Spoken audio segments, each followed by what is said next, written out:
Aujourd'hui, je suis arrivé à un point décisif. C'est la raison pour laquelle, d'ailleurs, après avoir longtemps hésité, je suis quand même venu ce soir. Pour la raison très simple, c'est que rien n'est joué. Rien n'est joué. Je pense que pour la première fois, dans cette ville, depuis très longtemps, les électeurs ont l'occasion, non pas quelqu'un pour empêcher quelqu'un d'autre d'accéder au poste de maire, mais pour la première fois d'adhérer à un vrai projet et à un vrai responsable, qui rendra d'ailleurs des comptes à tout le monde chaque année de manière tout à fait publique et officielle à la salle des fêtes, comme je l'ai indiqué, sur le contrat de mandat qui nous lierait, si je suis élu, de 2014 à 2020. Un contrat de mandat très simple. Ça n'a rien d'un programme, ça n'est pas une série de promesses. Demain, on restera gratis. Demain, vous verrez, je créerai des emplois. Ce sont des engagements précis. Je ne vais pas vous ressortir la litanie des 9 priorités. Mais juste un mot pour dire la chose suivante. En matière d'emploi, est-ce que vous pensez que longtemps, on va pouvoir, dans cette ville, supporter 898 chômeurs qui, depuis, sont devenus 900 et demain seront 1000? Est-ce que vous savez, Mao Tse-tung disait une chose à propos des pays en développement. Les pauvres, nous finirons par gagner parce que nous sommes les plus nombreux. Ce que je souhaite, c'est que cette ville, un jour, les chômeurs ne soient pas plus nombreux que ceux qui travaillent.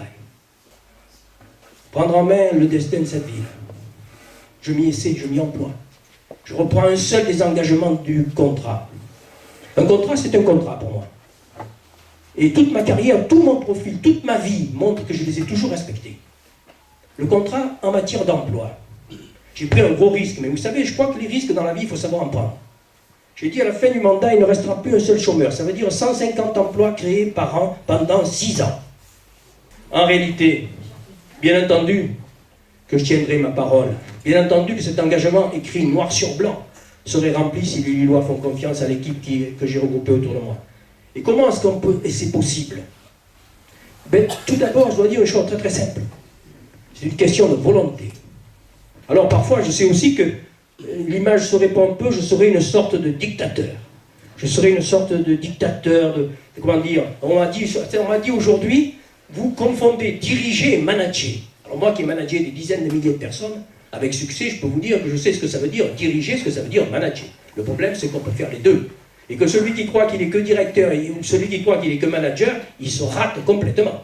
En réalité, c'est deux faces d'un même problème, à la fois d'autorité et en même temps d'intelligence et surtout d'attention aux autres, de respect des autres. Donc, je suis un peu gêné, mais je trouve que ce qui manque aujourd'hui, plus encore, bien sûr, l'incivisme est une réalité, c'est deux choses. Premièrement, tout le monde se sent autorisé à faire n'importe quoi. À partir du moment où on donne des privilèges à un certain nombre d'élus de son amitié, de son cœur, etc., qu'on donne des privilèges, alors tout le monde a le droit de dire, mais pourquoi? Si lui est un privilégié, pourquoi est-ce que je ne le serais pas? Vous allez me dire, c'est pas très moral. C'est pas très moral, mais c'est humain. La règle en matière de gestion, c'est la justice. Vous savez, je crois que la politique, ça n'est pas seulement la recherche de la vérité. La politique, c'est une exigence de justice. Si vous êtes juste, peu importe que vous soyez un bon directeur ou un bon manager, si vous êtes juste, si vous travaillez de manière à ce que tout le monde soit traité sur un pied d'égalité, dans un esprit de tolérance et d'intelligence et de respect des autres, alors vous avez toutes vos chances de réussir à diriger et à manager. Je ne pouvais pas rester dans mon confort, gagner à la sueur de mon front, plus exactement, à la sueur des concours de la République. Je ne pouvais pas rester chez moi tranquillement, à l'approche de cette élection. Pour une raison simple, c'est que je considère que les enjeux sont beaucoup trop importants. Non seulement pour nous, mais pour nos enfants et nos petits-enfants. Si on continue comme ça, la ville va mourir tout doucement. Bien sûr, elle va mourir, elle va se séparer en quartiers, d'un côté les privilégiés, de l'autre les pauvres, au centre, comme dans de grandes villes, comme à Marseille ou ailleurs, la misère absolue. Regardez les conditions dans lesquelles je le fais, moi. On a parcouru les rues de Lille. Je suis entré dans les immeubles, j'ai été remplir les boîtes aux lettres de la bonne parole. J'ai été effaré. Effaré par ce que j'ai trouvé. Donc je me sentais complètement obligé de mener ce combat. Maintenant, j'ai eu la chance aussi, il faut le dire, d'avoir auprès de moi, la plupart, tous peut-être, sont là ce soir, des gens fantastiques, des gens, soit des nouveaux Lillois, qui ont le même amour de la ville que les autres, soit ceux qui sont Lillois depuis plusieurs générations, des hommes et des femmes fantastiques. Et au fond, c'est ce qui m'a poussé à tenir bon jusqu'au bout, jusqu'au premier tour. Alors, pourquoi poursuivre? Si j'ai répondu à vos questions, au moins en partie, sur l'engagement, sur les enjeux, sur ce qui est en cause, j'ai envie de dire que pourquoi me maintenir au second tour? Nous avons obtenu ce qui est absolument exceptionnel, 17,2% des voix, alors que, je vous le rappelle, aucun parti politique. Notre équipe ne bénéficie de l'appui d'aucun parti politique. Monsieur le maire est un UMP intermittent. En face de lui, nous trouvons un socialiste repenti, reconverti en PRG.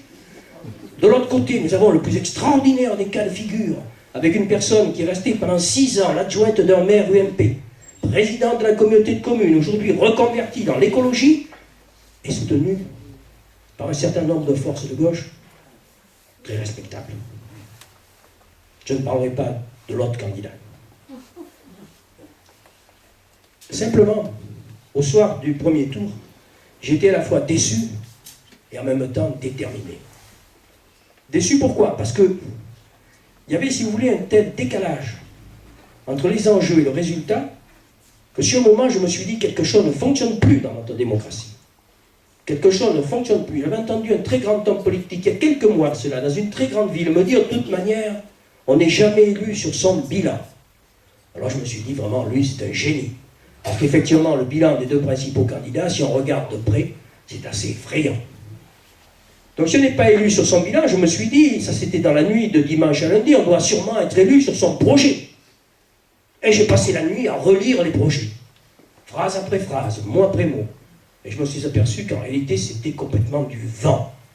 On nous vendait le respect les uns des autres, on nous vendait la démocratie directe, on nous vendait je ne sais quoi. Ça y est, pour l'avenir, un certain nombre de promesses sur l'économie, sur la fiscalité, sur tout. Mais en réalité, derrière, aucune mesure concrète, aucune priorité définie, rien d'autre que du vent. Je me suis rassuré. Et je me suis dit, peut-être qu'après tout, c'est pas aussi triste que ça.